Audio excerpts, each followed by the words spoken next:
176 सीटों पर पलट गया पूरा खेल, 30,000 वोटरों ने किया बड़ा गेम। आपको बता दें कि जिस बात की चर्चा पहले से हो रही थी अब वही खुलकर सामने आने लगा है। कहा जा रहा है कि पूरा खेल 176 सीटों पर पलट गया। सवाल उठ रहा है कि आखिर ऐसा क्या हुआ कि चुनावी नतीजों को लेकर इतना बड़ा विवाद खड़ा हो गया है। विपक्ष लगातार SIR यानी स्पेशल इंटेंसिव रिवीजन का विरोध कर रहा था।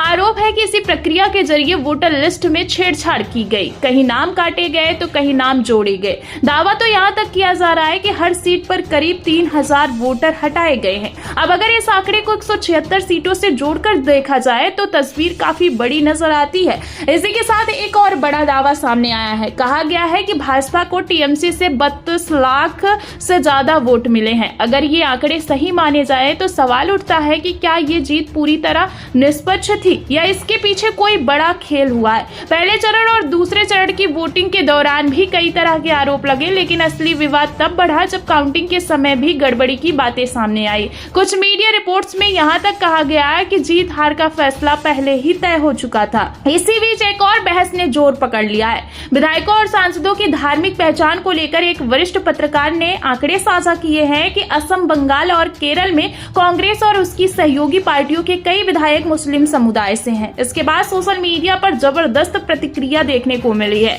जवाब में लोगों ने बीजेपी के आंकड़े सामने रख दिए। कहा गया कि बीजेपी के ज्यादातर सांसद और विधायक हिंदू हैं, लेकिन उसे तुष्टीकरण नहीं कहा जाता। इस पूरे मुद्दे ने राजनीति को एक नया मोड़ पर लाकर खड़ा कर दिया है, जहां विकास और नीतियों की जगह धर्म की चर्चा हावी होती नजर आई।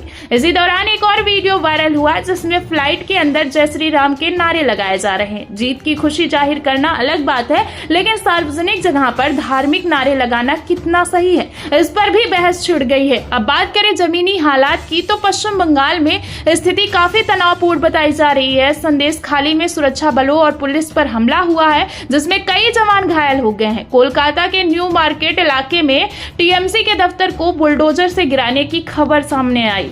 कई जगहों पर आगजनी और तोड़फोड़ की घटनाएं भी सामने आई। सबसे चिंताजनक बात यह है कि पिछले 24 घंटों में 4 लोगों की मौत की खबर आई है, जिनमें TMC और बीजेपी दोनों के समर्थक शामिल हैं। यानी हिंसा किसी एक पक्ष तक सीमित नहीं रही। राजनीतिक बयानबाजी भी अपने चरम पर है। एक तरफ विपक्ष चुनाव प्रक्रिया पर सवाल उठा रहा है तो दूसरी तरफ सत्ता पक्ष इन आरोपों को सिरे से खारिज कर रहा है।